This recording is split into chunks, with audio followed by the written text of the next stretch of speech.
CPS मामले में भाजपा ने एक बार फिर प्रदेश सरकार को घेरा है। आज भाजपा प्रदेश अध्यक्ष राजीव बिंदल ने एक पत्रकार वार्ता में कहा कि प्रदेश में आर्थिक तंगी के बावजूद सीपीएस की नियुक्ति और उन्हें कैबिनेट रैंक देना सरासर गलत था, जिसके लिए अब न्यायालय ने भी अपना फैसला सुरक्षित कर लिया। इस मामले में सरकार को अब पीछे हटना ही होगा।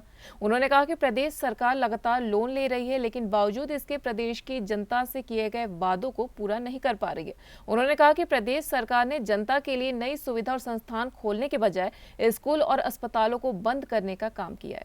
भाजपा प्रदेश अध्यक्ष ने दावा किया कि अब जनता सरकार से परेशान है और यह सरकार अब चलने वाली नहीं है। आगामी लोकसभा चुनाव में प्रदेश की 4 सीटों में भाजपा को विजय मिलेगी और प्रधानमंत्री नरेंद्र मोदी को एक बार फिर प्रदेश की जनता समर्थन देगी। सरकार चीफ पार्लियामेंट्री सेक्रेटरीज के मामले में डिफेंसिव हुई है।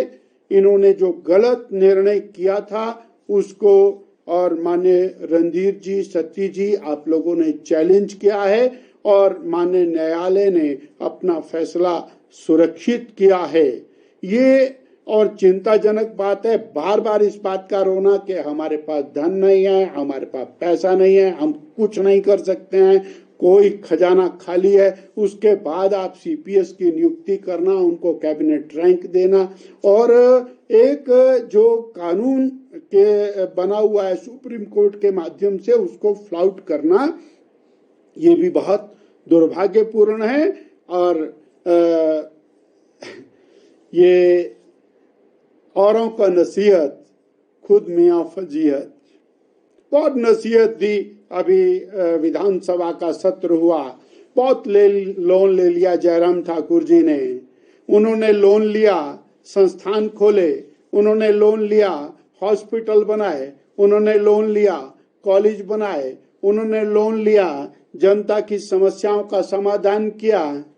अब जो वर्तमान सरकार है इसने तो सारे काम बंद कर दिए।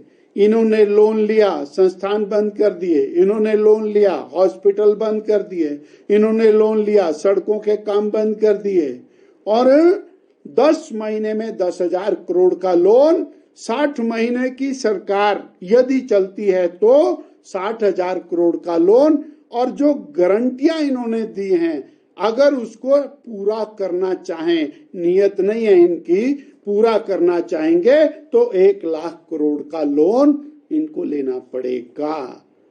खुद क्या बोलते हैं, औरों को नसीहत, खुद मियां फजीहत।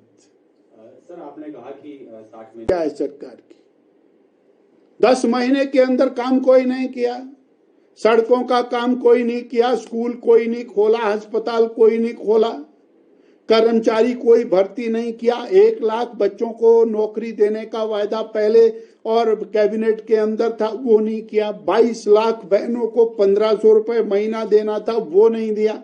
बिजली आपने मुफ्त में देनी थी, वो नहीं दी। किसान को आपने धोखा दिया।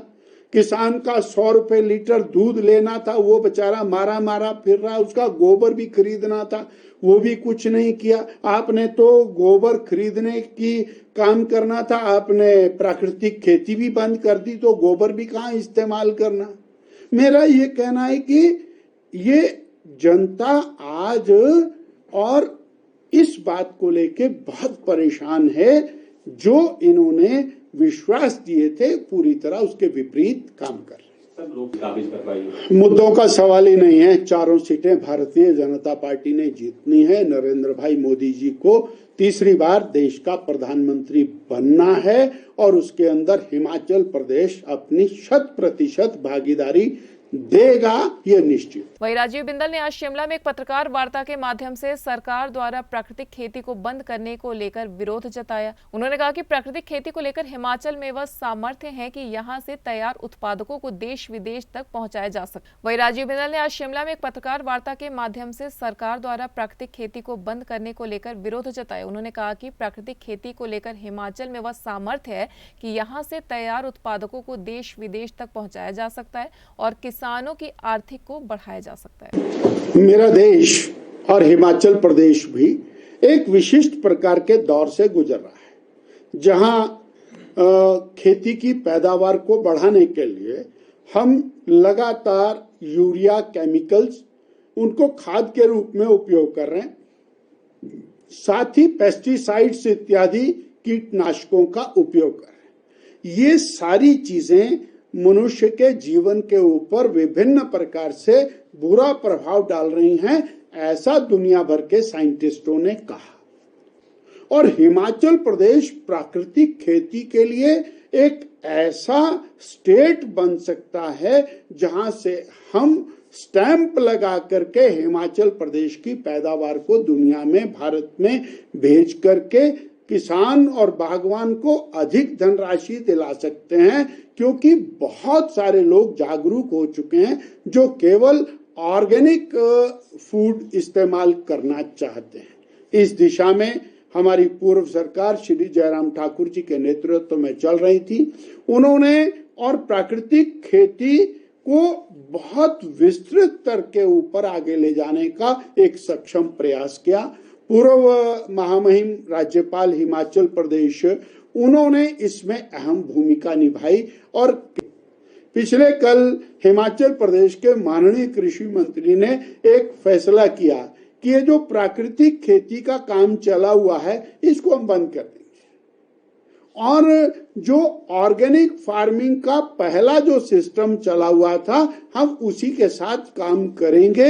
ये बहुत दुखदाई है। ये बीजेपी की सरकार ने शुरू किया, इसलिए इसको बंद कर देना चाहिए। मुझे लगता है कि सरकार को गंभीरता से चिंतन करना चाहिए।